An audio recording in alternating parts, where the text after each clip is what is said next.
اور جو نومبر میں آپ نے پی ٹی آئی سے وہ معاہدہ کیا آپ نے، وہی جو سری لنکا نے حرکت کی وہ آپ نے کری. فروری میں آپ نے بھی سستا تیل بیچنا شروع کر دیا، نقصان پہ تیل بیچنا شروع کر دیا، نقصان پہ پیٹرول اور نقصان پہ ڈیزل بیچنا شروع کر دیا. آئی ایم ایف سے معاہدہ توڑا اور ایک اور چیز کری، آپ نے لکھ کے دیا تھا میں ایمنسٹی نہیں دوں گا، پھر آپ نے اپنے اے ٹی ایمز کو ایمنسٹی دے دی. ایک ریئل اسٹیٹ کے دوستوں کو ایمنسٹی دی ہوئی تھی، پھر ایک اور دوستوں کو ایمنسٹی دے دی. پھر کہتے ہیں تھوڑی سی منی لانڈرنگ ہو گئی تو کیا فرق پڑتا ہے، تھوڑی سی ایمنسٹی دے دی تو کیا فرق پڑتا ہے، تھوڑا سا معاہدہ توڑ دیا تو کیا فرق پڑتا ہے، تھوڑا سا ملک کو ڈیفالٹ کر دیا تو کیا فرق پڑتا ہے. فرق پڑتا ہے خان صاحب، غریب لوگوں کی زندگی میں بہت فرق پڑتا ہے. آپ نے جا کے آئی ایم ایف سے معاہدہ توڑا. اب آپ کو 21 ارب روپے دنیا کے دینے، 21 ارب ڈالر، آپ کے پاس صرف 9 ارب ڈالر رہ گئے. آپ معاہدہ توڑ رہے تو پھر پیسے کہاں سے آئیں گے؟ پھر تو آپ دیوالیہ ہوں گے ہی. تو آپ کو تو واپس جانا ہی پڑے گا آئی ایم ایف میں.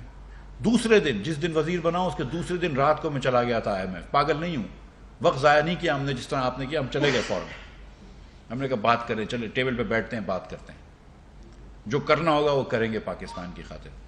اگر سیاسی نقصان ہوتا ہے تو سیاسی نقصان اٹھائیں گے، اور اٹھایا سیاسی نقصان.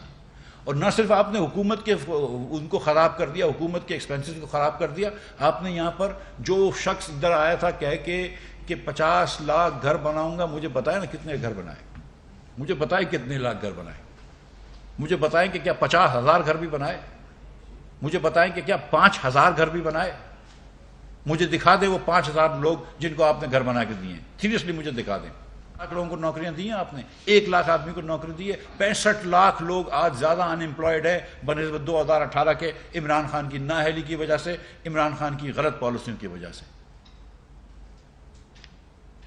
اور پھر پوچھتے ہیں، یہ پچھلی حکومت کو کہتے ہیں کہ وہ ہماری حکومت کو کہتے ہیں کہ وہ چور تھے اور وہ امپورٹڈ تھے اور غدار تھے. آپ کو شرم نہیں آتی یہ کہتے ہوئے؟